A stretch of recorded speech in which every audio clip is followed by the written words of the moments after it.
masters you. What you accept frees you. She broke you, that much is true. But the breaking was never your end. It was your unveiling, a forced confrontation with your own soul. Marcus Aurelius wrote, "You have power over your mind, not outside events. Realize this, and you will find strength." You cannot control who stays or who leaves. You cannot control the betrayal, the coldness in her eyes, the suddenness of her silence. But what you can control is how you meet the wreckage. Will you curse the ruins, or will you build upon them? The Stoic does not avoid pain. He invites it to teach. He walks directly into the fire because he knows. Fire refines.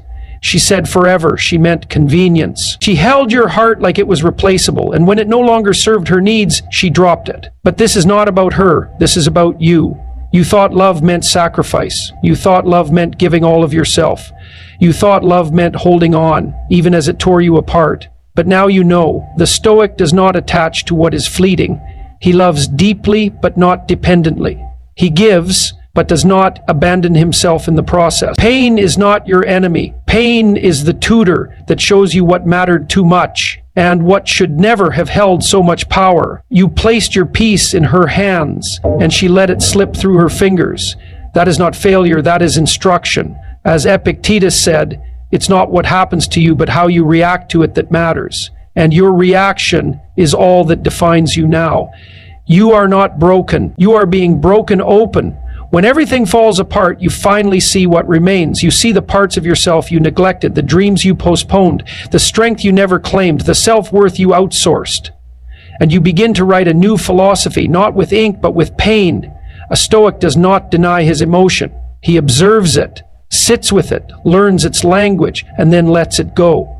This is the quiet revolution. You do not scream. You do not beg. You build. You must walk through the winter of your soul. The Stoic does not fear solitude. It is his sanctuary. He knows that suffering, when met with dignity, becomes strength. He knows that silence is not emptiness. It is the forge. You were brought to your knees, not to beg, but to rise from a deeper place. Yes, she broke you. But in doing so, she freed you from the illusion that anyone else could complete you. The Stoic sees hardship as material. A sculptor does not complain of rough marble. He uses every crack, every imperfection to shape something timeless. So take your heartbreak, take your shattered trust, take every unanswered question and every sleepless night, and let them become your chisel.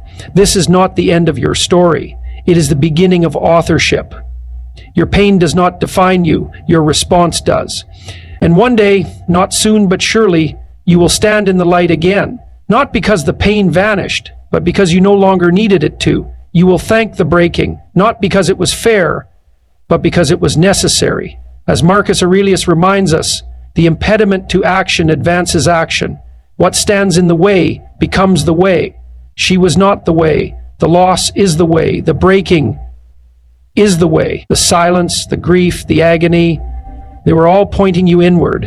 And what you find there is someone unshakable, someone the world cannot move, someone who has faced the storm and decided, I am not afraid of losing, I am afraid of never becoming. She broke you to pieces. So you built a new you, not in spite of her absence, but because of it. You are not your pain. You are the soul that rose through it. And that makes you unbreakable.